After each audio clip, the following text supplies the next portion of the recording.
My name is Emilie Baltz. I'm presently living in New York City, and I've been at the Bemis Center from October to December 2014. I have an undergraduate degree in screenwriting and actually a master's degree in industrial design. And the thread through that has been storytelling in multiple dimensions. And as I wanted to tell more and more potent stories and more emotional stories, the material of food really revealed itself. And it really is, I think, the fabric of our lives. This is a thing that we do, hopefully, 3 times a day. And in those moments, there's a host of so much information that's brought forth in terms of memories and rituals and actions that tie both to personal investigations as well as communal actions, social actions, political actions. So the work that I do is, in a simple way, dinner theater on crack. So if you were to come into one of my pieces or one of my dining performances, you would actually be the performer.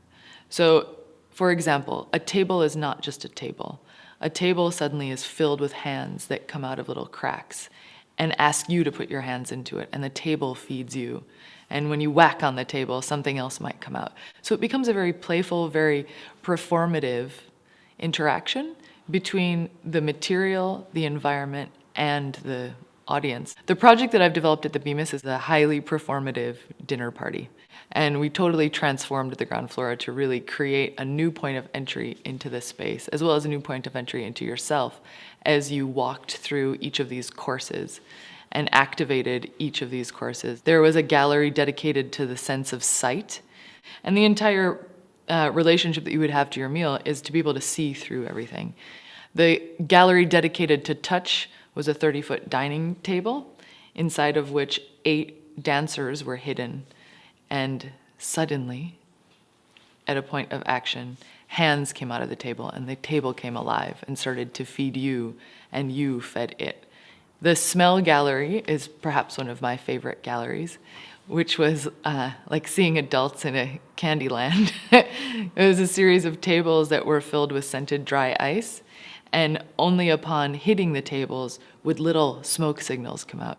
The sound gallery was a tribal fire pit in some way, activated by a series of Rubens tubes that are tubes, aluminum tubes, which have propane in them, and that are activated by sound waves. And so as sound hits these tubes, the sound of the music that you're hearing is activates the flames, and so the flames on these tubes take on the same shape, the same sound wave as the sound that's being projected into them. The work that I do takes a new look, I think, into dinner theater, and it looks at it through the lens of play. And this is perhaps the fundamental relationship that I have to my work, and the relationship that I have to performance in general, is that one's mind can change while listening to stories because we can imagine new places and new spaces that we can exist, we can experience emotions. But when we start to play in that space with our bodies and with all of our senses, our minds not only change, but our body changes, and we actually open up in this space of joy and of delight. And we're more receptive in that time. And for me, play is an incredibly important place to exist in, both in my work and in my life.